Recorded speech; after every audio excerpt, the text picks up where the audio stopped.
एक कुंडली पॉइंट अब हम देखेंगे। पहले बहुत सारी किताबों में ओल्ड कुंडली लिखा हुआ है। ओल्ड कुंडली का मतलब पहले जो कुंडली थी वो केवल और केवल 6 सेकंड की कुंडली थी। तो ओल्ड कुंडली को हम 2 बार रिपीट करते थे, जैसे एडीआर को 2 बार रिपीट करते, जैसे मेडुला को 2 बार रिपीट करते, ऐसे ही कुंडली को भी हम केवल 2 बार ही देते थे रिपीटेशन में, और केवल 6 सेकंड की कुंडली होती थी। तो लेकिन आज की डेट में कुंडली की सेकंड्स बहुत बढ़ गए हैं। 6 सेकंड भी है, 13 सेकंड भी है, 20 सेकंड भी है, 40 सेकंड भी है, और इवन अब तो 60 सेकंड भी है। तो सेकंड्स के हिसाब से हम कुंडली को काउंट करते हैं, और कितनी बार देना है उसके सामने लिखते हैं कि अगर हमने 6 बार देना है तो मल्टीप्लाई बाय 6 ट्रीटमेंट लिखेंगे, 8 बार देना है तो मल्टीप्लाई बाय 8 ट्रीटमेंट लिखेंगे।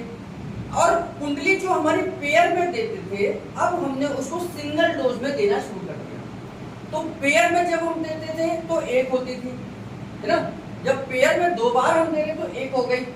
अगर हम 1 ही बार दे रहे तो क्या हो गई, आधी हो गई, आधी हो गई ना, क्योंकि आधी प्लस आधा 1 हो गया, तो पेयर में हो गया। तो इसलिए अब कुंडली को हम हाफ कुंडली कहते हैं।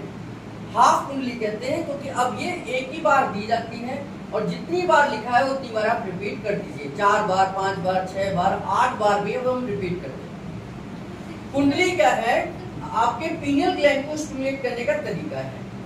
कुंडली क्या है, टेल बोन से नीचे आपका एनस का पार्ट है, एनस के पार्ट से नीचे एक मस्कुलर पार्ट है, और उसके नीचे वेजाइना का या स्क्रोटम का पार्ट है। फीमेल के अंदर एनस और वेजाइना के बीच में जो हिस्सा है ये एनस का हिस्सा हो गया होल, ये वेजाइना का होल हो गया। इसके बीच में जो पार्ट है इस पर प्रेशर देंगे। मेल के अंदर ये एनस का हिस्सा होल हो गया, और ये स्क्रोटम का हिस्सा हो गया।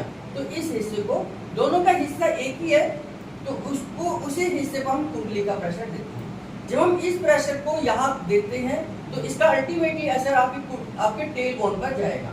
तो टेल बोन से सर्कुलेशन सीधे सीधे ब्रेन में पहुंचता है। तो कुंडली पॉइंट से हम सर्कुलेशन को ब्रेन के अंदर भेजने का प्रयास कर रहे हैं। तो कुंडली पॉइंट देकर हम ब्रेन को सर्कुलेशन पहुंचाते हैं। ब्रेन में इंफेक्शन हो तो बहुत अच्छा ट्रीटमेंट है, कोई क्लॉटिंग हो तो उसके लिए भी है। तो 6 सेकंड की जैसे कुंडली है तो ब्रेन की क्लॉटिंग को डिसॉल्व करने के लिए देते हैं, 13 सेकंड की इंफेक्शन के लिए देते हैं, 20 सेकंड की इंफेक्शन इन्फ्लामेशन के लिए देते हैं, 40 सेकंड की आप डायरेक्ट ब्रेन की पीनियल ग्लैंड को स्टिमुलेट करने के लिए देते हैं। तो अलग अलग सेकंड का अलग अलग पर्पस है।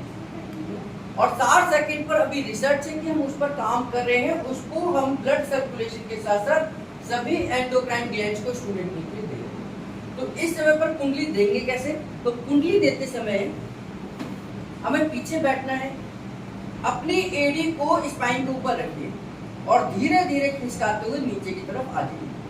ये आपको पता चलेगा टेल बोन है, ये एनस का पार्ट है, और ये वो पार्ट है जहां पर मैंने आपको प्रेशर देने के लिए कहा था।